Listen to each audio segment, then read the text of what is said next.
طب دلوقتي ابني اللي صايم او بنتي اللي صايمه لا، ما وهو هي صغير، ايه هي بقى الوجبات اللي انا لازم كأم وأب في البيت اهتم بيها ان هو ياكلها على مدار اليوم؟ زينا الفطار، لو هياكل وجبات في النص، بس اهم وجبه بالنسبه له السحور. يعني ما تمام. اعتمدش ان هو هاكله قبل ما ينام وخلاص، لا، تمام. يصحى قبل الفجر ياكل وجبه كامله، مهم. وعشان تساعده لو هو عايز يصوم، ده طب في الوجبة السن. دي يكون ايه بقى؟ إنه نركز فيها على البروتين اكتر؟ بروتين وخضار ونشويات. لا، مم. بالنسبه للاطفال كل، واحنا لازم وجبه كامله فيها نشويات، فيها نوع بروتين، فيها خضار، فيها زبادي، فيها مم. فاكهه، مم. فتبقى وجبه كامله قبل ما ينوي الصيام يعني. طب والميه طبعا يعني زي ما الافضل. دكتور مي قالت الحاجات المهمه ان احنا ناخدها في السحور، مم. انا هقول الحاجات المهمه ان احنا ما ناخدهاش في السحور، مم. اه عشان تاني يوم نقي نفسنا من العطش. من الحاجات المهمه جدا الحاجات اللي مليانه صوديوم، الحاجات اللي مليانه ملح، المخللات، الجبنه الصفراء، كل الحاجات جبنة دي رومي يا الحاجات. جماعة، انا حصل معايا المأساة طعمية. دي. ده لا، في ناس بتحب مقليات. ايوه اه المقليات، اه. لا دي ببقى مستعجبه ان هم تاني يوم قادرين انا يصوموا. عايزه اقول لكم ان حصل معايا من سنه، كنت في مكان كده وما فطرناش طول اليوم، فقلنا لا لازم ناكل، فاكلت جبنه رومي في السحور. هتموتي طبعا.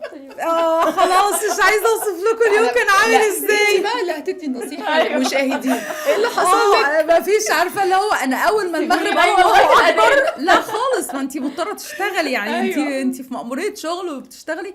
انا عايزه اقول لك المغرب اذن، انا ما عملتش حاجه غير ان انا فضلت ماسكه ازازه الميه، ما بشربش غير ميه بس، خلاص مش قادره. ده حقيقه من بعدها بقى شكرا ففهمتيني. جبنه رومي في رمضان خالص يعني، وانا في العادي ما بحبهاش. واللانشون والكلام ده كله، عشان في اطفال يقول لك اصح، لا برضه الحاجات دي كلها اللي بتكون نتجنبها. مصنعه كلها املاح. هي نتجنبها يا طب ريت أسألكوا بقى سؤال، غير ايام رمضان، غير بس أيام بالذات رمضان. يعني طب لو- اسالكوا سؤال كده جاي من على السفره في رمضان، بالنسبه ان احنا لما بيتبقى مننا الاكل بتاع الفطار ونيجي في السحور ناكل منه، ما انت لو عامله اكل فطار صحي اتسحري يعني لو انت عاملاه مقلي والكلام ده، لا لا يعني اكيد مقلي، اكيد القطايف والسمبوسه وشويه المحشي اللي كانوا باقيين من واخده بالك من ايه ده بتاكل؟ ايوه اكيد بتأكل. يعني هي مش بتغير حتى، مش ناويه تغير بعد الحلقه. اتغير بعد الحلقه يعني. يعني ده ثقافه شعب، احنا بنورث الشعب بتاعنا الثقافه على مر العصور يعني. لا، ما هي الوجبه السحور زي ما قلت لك البروتين باي صنف. لو حتى هياكل فراخ الطفل، لو مثلا باقي فراخ ممكن ياكلها، لو في رز ممكن ياكل رز كطفل لو عايز ياكل الاكل ده.